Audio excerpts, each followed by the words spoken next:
Hello everyone, welcome to my YouTube channel. Krish here with another physics video. In this video, I'm going to explain what is the definition of charge and what are the methods to produce the charges and some important properties which are related to the charge. But before that, if you are new to the channel, please don't forget to subscribe and hit the bell icon in order to get the notifications. If you need any assignment help, please mail me on ephysicsvideos@gmail.com. So let's quickly get into the topic. So the first question arises is, what is meant by charge? As we all know, charge is basically the physical property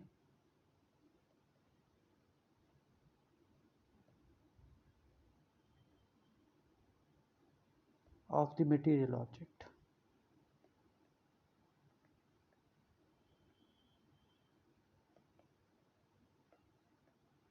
by virtue of which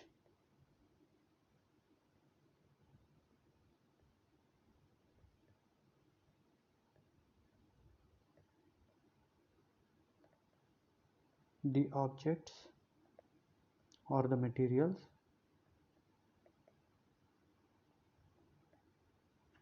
can attract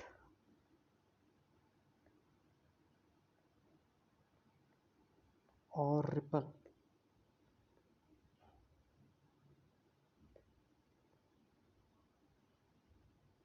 each other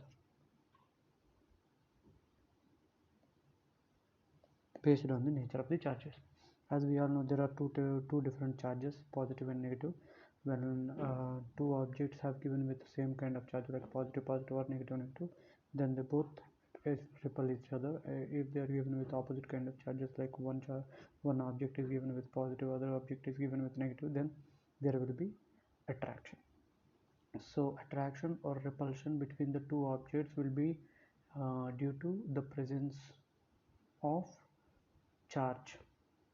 Okay, so that is why the charge is usually defined as basically the physical property of the object by virtue of which the object can attract or repel each other. Now the question arises is, how the charge can be produced. There are several methods in order to produce the charges. The methods are friction method, conduction method, and induction method.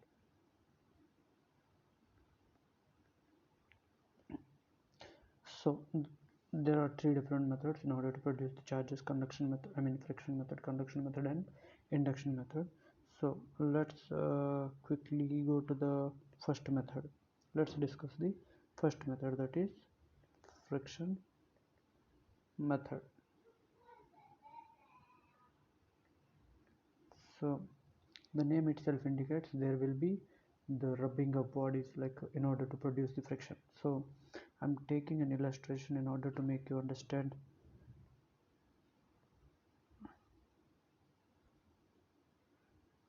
Neutral object, let's say another neutral object I've taken, and what I'm gonna do is I'm going to rub one body with another body, thereby I can generate the friction. So these two bodies are rubbed over the other bodies. Then what exactly happens is, one body attains one kind of charges, the other body attains exactly opposite kind of charges. Let's say if one body is attained positive charge, then the other body will gains negative charge with of equal amount, with of equal. Let's say if this object is attain 10 coulomb of charges, this body will attain minus 10 coulombs of charges. So by using the friction method, we can produce the charges on two different objects with two different charges, opposite kind of charges. This is how the friction method helps to produce the charges. Now coming to the next method, that is conduction method. But here, before I go to the conduction method, I just want to explain one more point here. Whenever I used to say like it is a neutral object, whenever I used to say it is a neutral object means there is a possibility, I mean there are there is a possibility to interpret in two different ways. So there will be two interpretations, right? So how can you imagine whenever I say the neutral object means there is a possibility to consider it as no charge, right? No charge. Or you can consider it as a net charge 0. Net charge 0. Okay. So there will be two interpretations. According to my statement, both of them are correct, but the accurate way to interpret my statement is net charge is 0. Let me explain why. So if at all I've said like it is a neutral object, if you interpret this as no charge, does this mean exactly the object has no charge? No, it is exactly the wrong interpretation, because there will be charges, but there will be charges both positive and negative, which are pre-exist in the material or the object or in the atom. But these positive and negative charges are combined together, bonded together to give zero net charge. Zero net charge. So the net charge of a neutral object is zero, but charge still exists. So that is why it is always correct to interpret my statement that is neutral object is net charge is zero. Now let us go to the next method, that is conduction method.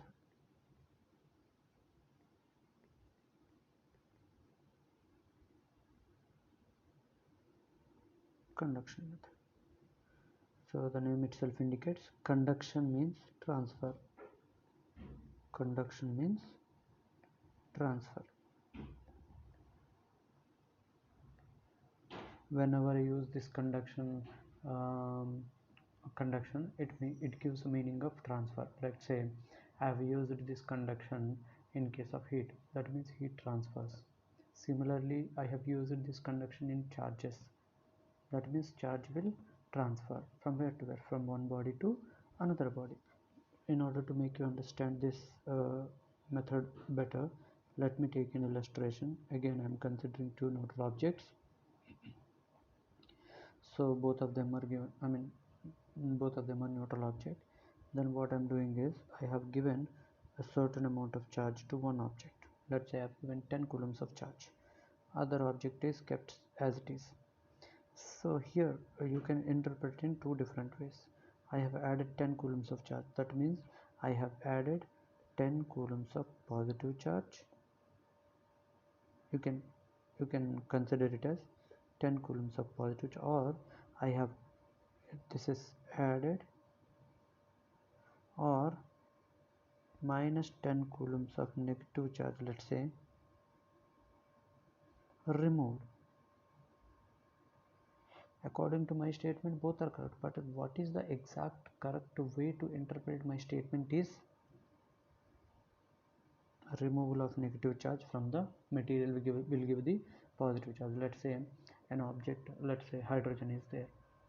If in hydrogen there will be a positive charge and a negative charge, but is one proton, one electron. Let's say I have removed this electron,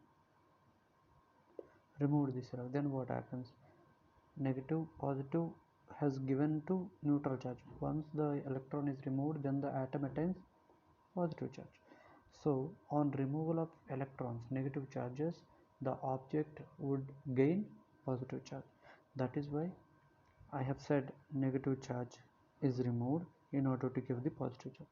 But why it is the correct statement instead of this positive charge adding of positive charge? Because see, in an atom, nucleus will be at the center and all the electrons revolves around the nucleus, and it is very quite impossible to remove a proton from the nucleus, but it is easy to add or remove the electron from the outermost shells or innermost shell based on the energy required. By supplying the significant amount of energy, electron can be added, electron can be removed. But proton removal and addition is quite a difficult thing, quite a difficult task, and most probably it is not possible because nucleus cannot be broken down. So that is the reason electrons can be transferred, either added or removed, okay, in order to give a certain amount of charge. Like in order to give the positive charge, we need to remove the electrons. In order to give the negative charge, we need to add the electron. That is how we can we can add the charge, or we can add the charge either positive or negative. Okay, so hope you understand this point as of now. Now let's go to our discussion. So as per our discussion, I have considered two objects. One object is given with 10 coulombs of charge, another object is still neutrally charged. What I'm doing is I'm keeping both of them in contact for several seconds or minutes, whatever the time you need. So it is 10 coulombs initially, it is neutrally charged. After kept in contact,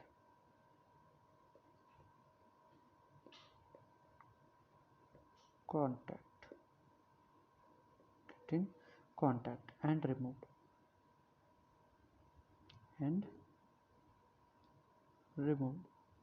then what happens? Both of them will gain sufficient amount of energy. Like this is positive charge, so this also will be positively charged. Now I just want to know that up to what extent the charge flows. You can simply say that till the equilibrium is obtained. Till the equilibrium is obtained. But what is meant by this equilibrium? What is equilibrium here? What is equilibrium? So here also you can interpret this equilibrium statement in two different ways. Q same on both the objects, or potential same in both the objects, you can interpret. But what is the correct way to interpret my statement like equilibrium is potential same? Let's say this object's potential is V1, this object's potential is V2, initial stage, let's say. So and V1 is greater than V2. That means charge flows from higher potential to lower potential, V1 to V2. After some time, what happens? The potential of both the objects will become equal. Then there will be no possibility for the charge transfer. So I would say the charge flows from high potential object to low potential object.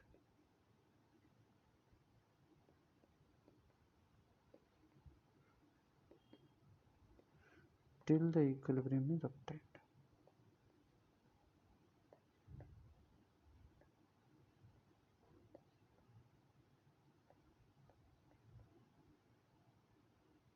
That means potentials same. So this is what we call it as conduction method. Okay, by using the transfer of charges from charged body to an uncharged body, or high potential body to low potential body, charge can be, and the object can be charged. Objects can gain the charges. That is how the conduction method works. Now coming to the next method, that is induction method.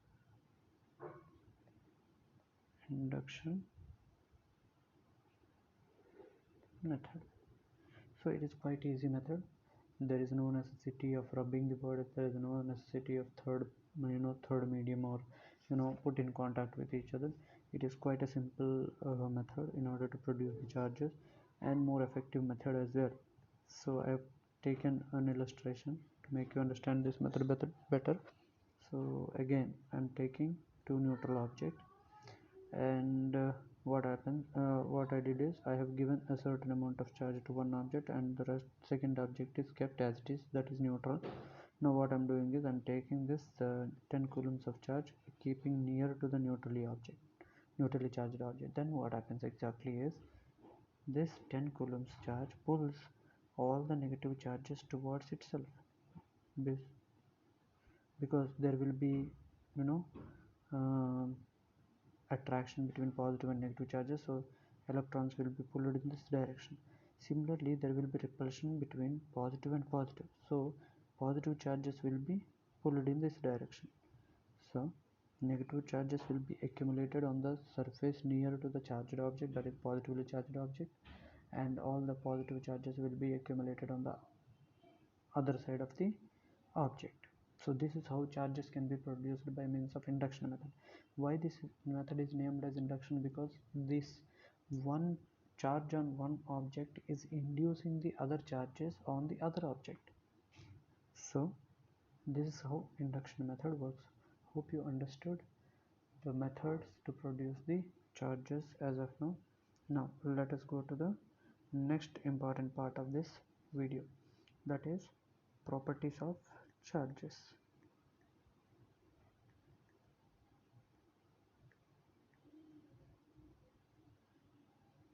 Properties of charges, we'll discuss one after the other, and at the very first, the point that we already know, well aware of, that is there will be two charges, positive and negative, and there will be repulsion between like charges. There will be attraction between unlike charges.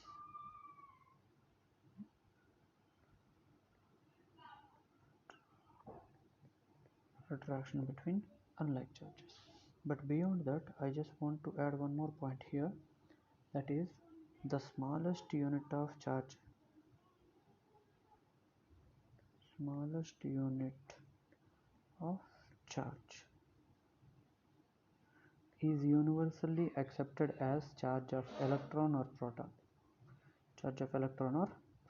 and its value is 1.6 into 10 to the minus 19, that is plus or minus, and mass of electron is 9.1 into 10 to the minus 31 kg, and mass of proton is 1.67 into 10 to the minus 27 kg.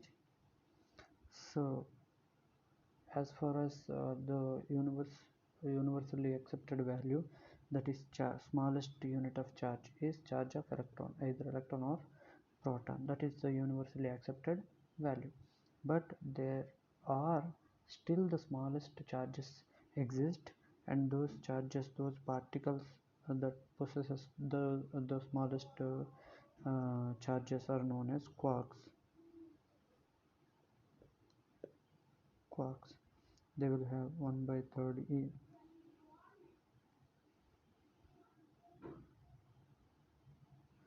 1/3 e or 2/3 e, or 1/5 e, some sort of. So these are the smallest unit of charges, but it is not our discussion as of now. We are just concerned about only the smallest unit of charge, which is universally accepted value,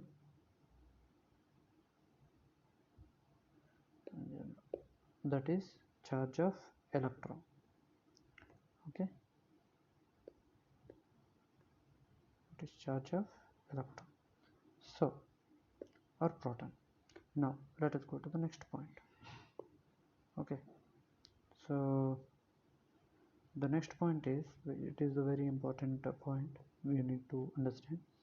So let's take a hydrogen atom. Okay, so how many electrons will be there? One electron. How many protons? One proton. If you take a carbon atom, there will be 6 electrons and 6 protons. If you consider sodium atom, let's say, there will be 11 electrons and 11 protons. And these, what are these numbers? These are whole numbers, right? Integers. So these numbers are known as integers. integers, and I'm going to represent this integer as n is equal to plus or minus 1 2 3 4, some sort of. Have you ever noticed, or have you ever heard, or have you ever read a charge like 0.5 electrons? There is a calcium atom with 0.5 electron, or there is a there is another atom like 0.75 electron, or 1.05 electrons, some sort of. Have you heard such a charge anywhere, everywhere, you know, anywhere? So you might have not heard this kind of charge, this amount of charge, because charge is always available in integer multiples like 1 into e, 2 into e, 3 into e, n into e. Okay, so that is the reason I'm writing the total charge of the object as integer multiple of fundamental charge, that is basic unit of charge. And what is this basic charge? Basic charge can be either positive or negative, so net charge also can be positive or negative. So this integer multiple of fundamental charge, or smallest unit of charge, either positive or negative, will give the total charge of the object or the atom or the material. So Q is equal to NE. Now the total charge can be represented as plus or minus n into E. Here n is integer, E is the smallest unit of charge. So this property is called quantization of charge.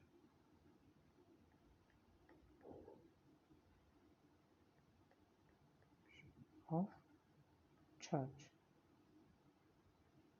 Quantization of charge. So from this quantization of charge, the total charge of any object or the material is equal to integer multiple of charge of, smallest unit of charge, charge of electron or proton. Okay. From this relation, you may not get such a complicated problems, or such a complicated questions. Okay, so you may get a simple kind of question like you know um, how many number of electrons,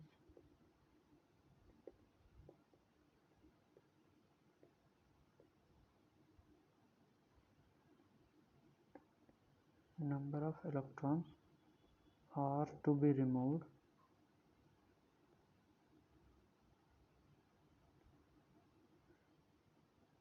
to give a charge of 1 coulomb to an object.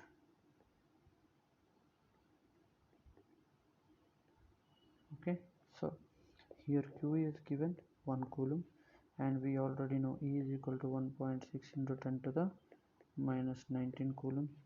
By substituting the values, I can get the value of N, something like this.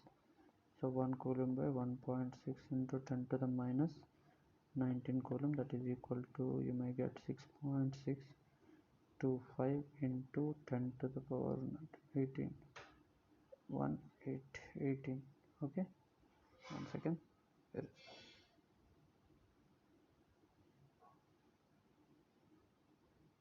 1 second.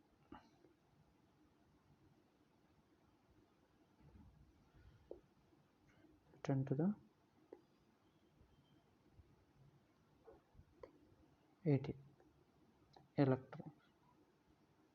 Okay, so this is how you can solve the questions. These are the basic fundamental questions you may able to get by using this Q is equal to NE relation. Hope this property of charge is clear to you. Now I'm going to the next important property of the charge, that is conservation of charge.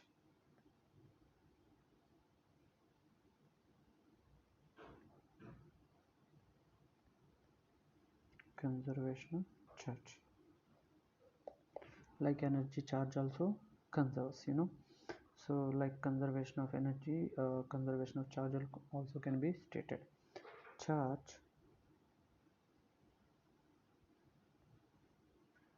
cannot be created, cannot be destroyed. If we cannot create, we cannot destroy. Okay, actually J.J. Thomson has invented the charge. He has not created the charge. Charge initially pre-exists in a medium or the material or the objects or the atom. Okay, nobody is able to create, okay, the charge. There is no such a thing like I have created 3 electrons today, or I have created 3 protons today. So we cannot say like that, because we cannot create the charges, we cannot create the electrons or protons.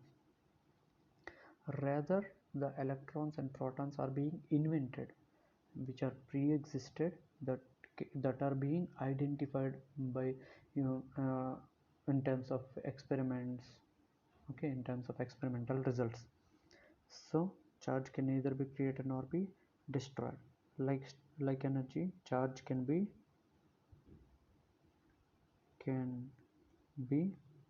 transferred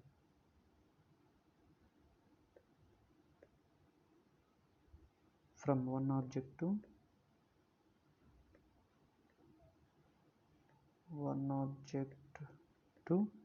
another.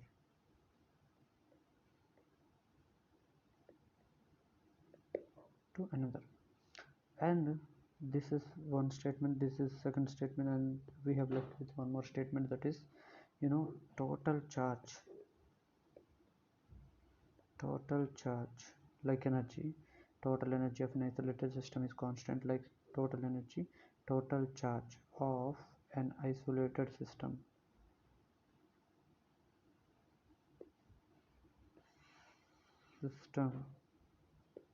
is constant. So in order to make you understand the last statement, the first two statements can be easily understood by yourself, but when it comes to the third statement, let me take an illustration to make you understand this last statement better. So I have taken a jar in which I have noticed the sum of the particles with the charges, let's say 1 coulomb, 4 coulombs, minus 2 coulombs, let's say 6 coulombs. Okay, I have closed the lid and I have shaken it well, and then I've shaken it well for several seconds or minutes, and then I have tried to measure the charges of the particles later. So I have noticed that this charges 4 coulombs, this charges 8 coulombs, okay, and this charges 3 coulombs. Now you are being asked to find the charge on the fourth particle. Okay, this is quite a simple thing. Like total charge of an isolated system is constant means Q initial for an isolated system is equal to Q final, right? So this is Q initial and this is Q final. You can do the same math.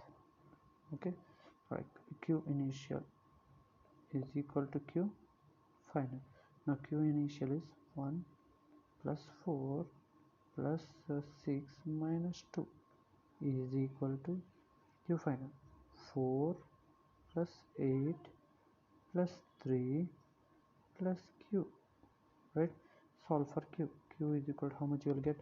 4 plus 6, 8, 8 I mean 10, 10 minus 2, 8, 8 plus 1, 9, 9 minus 4, 5, 5 minus 8, minus 3, this plus 3. This plus 3 will go this side direction, minus will minus 6 coulombs. If you place here 6 coulombs of charge, you will get a net charge of 6 plus 4 minus 6, right?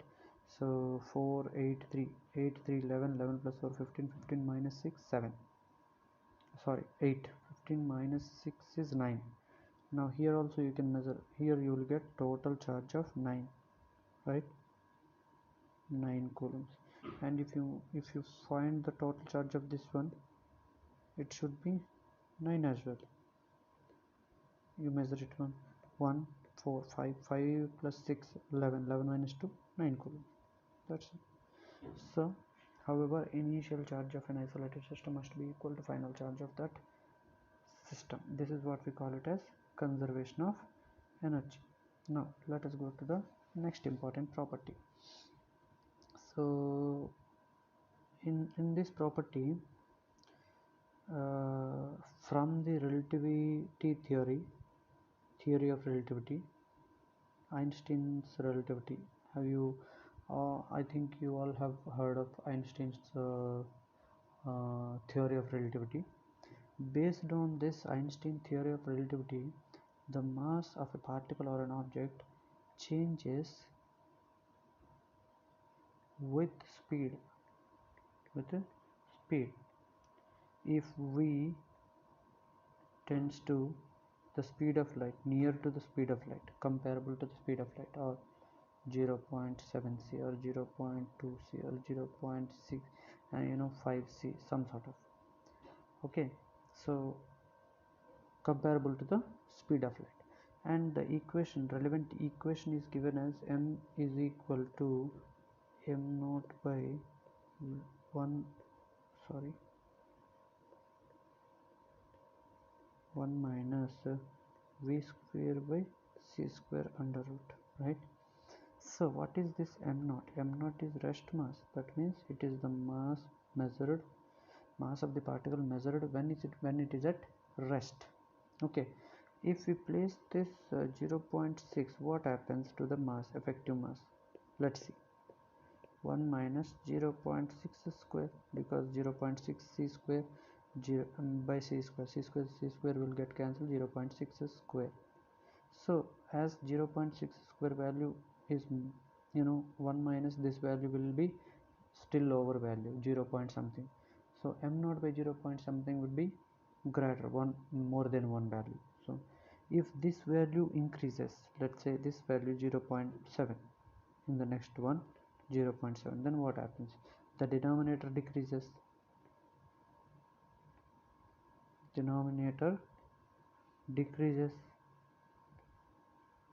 obviously the numerator increases.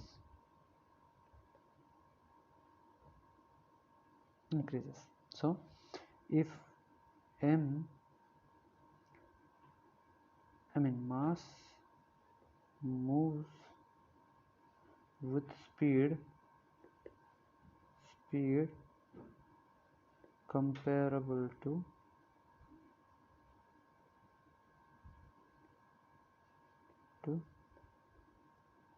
speed of light,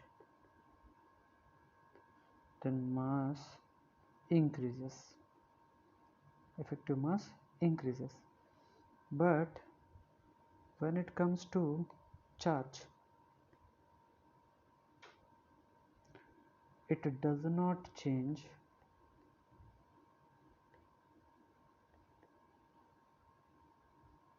with speed.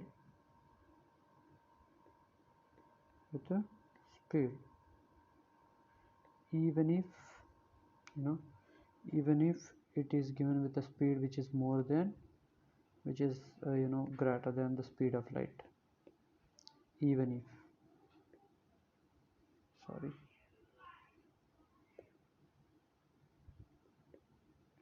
if its speed is greater than the speed of light.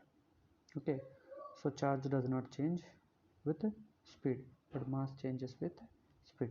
So these are the very very important properties which are related to the charge.